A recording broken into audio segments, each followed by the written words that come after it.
Hey, do you remember your basic maths? If you are still sure of your basic maths, put the correct answer in the comment. Having said that, let's solve it together. We begin with this multiplication. Minus 5 times 5. That will give us minus 25.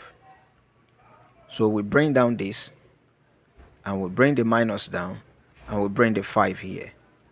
Now, work from left to right.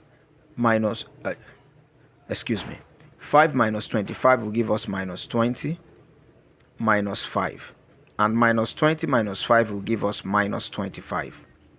So this is the correct answer. Why did I solve it like this? According to the order of operation called pemdas. So called pemdas,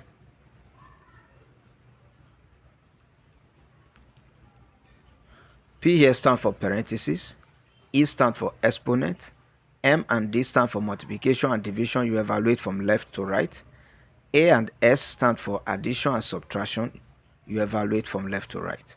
So there is no parentheses, there is no exponent, but there is multiplication. So we begin with the multiplication, and after that we do the subtraction. So I hope this is clear.